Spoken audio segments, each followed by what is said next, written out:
m'appelle Nicolas Viesek, je suis consultant chez Arup en économie urbaine et stratégie urbaine.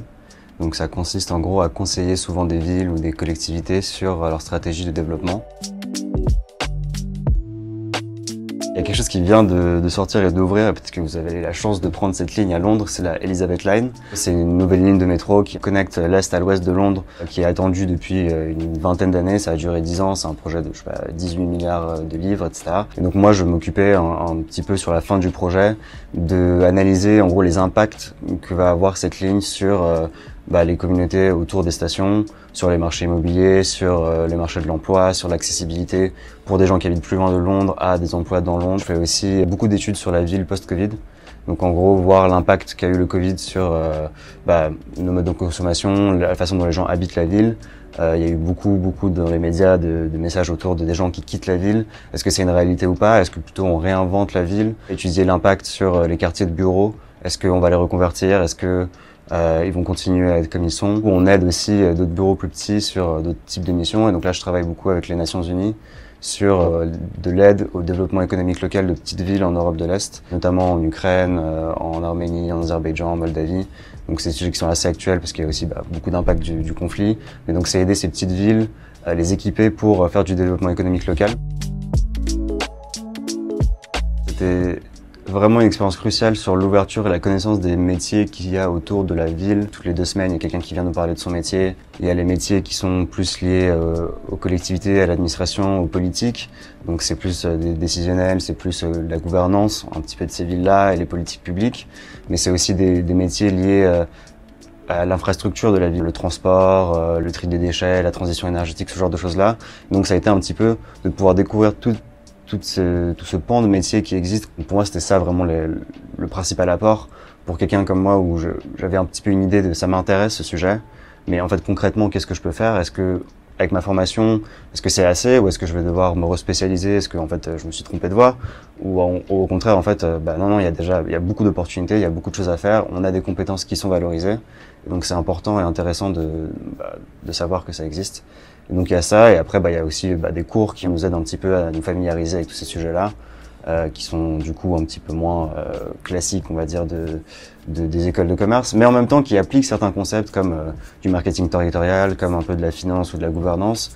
Donc on est un peu vraiment à la croisée des chemins entre ce que pourrait être un peu un Sciences Po ou ce genre on va dire plus de cursus politique et le côté plus école de commerce. Et là on superpose ces deux compétences, et donc c'est vraiment intéressant et je pense que ça nous apporte une vraie valeur ajoutée quand on parle avec des entreprises ou avec des collectivités.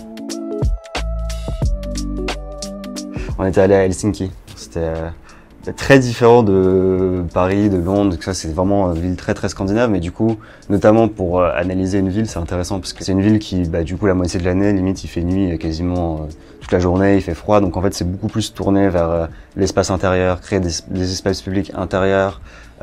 Il y a beaucoup, le design scandinave est né de là aussi, c'est en gros comment on peut se sentir bien en dedans et pas enfermé, donc c'est épurer beaucoup de formes, etc. Donc c'était assez intéressant.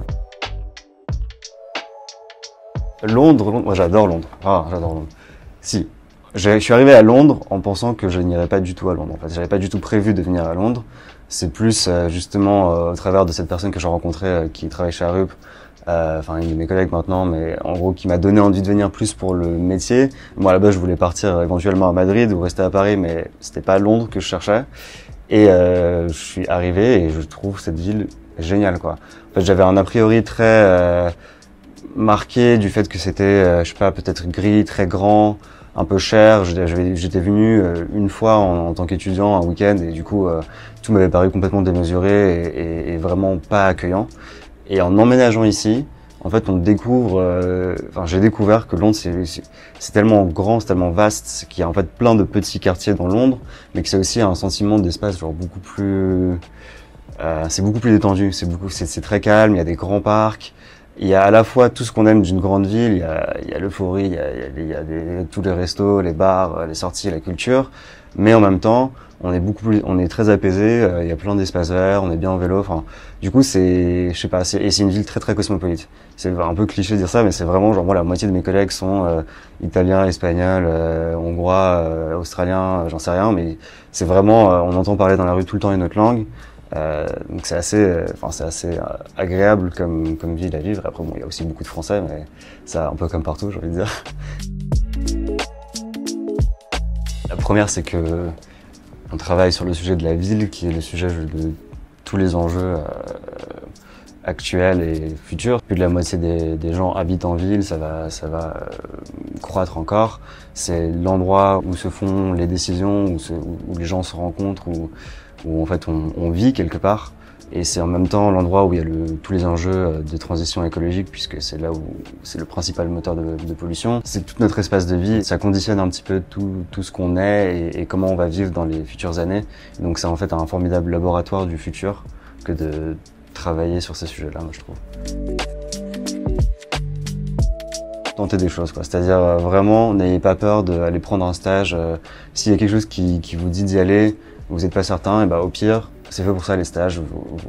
On apprend au moins on trie une information, on sait que c'est pas forcément là qu'on ira, mais c'est déjà ça. Et puis ça ouvre énormément de perspectives, d'esprit. Et sinon, juste de profiter des sacs parce que c'est pas mal. Donc faites des assos, rencontrez des gens et ouais, profitez.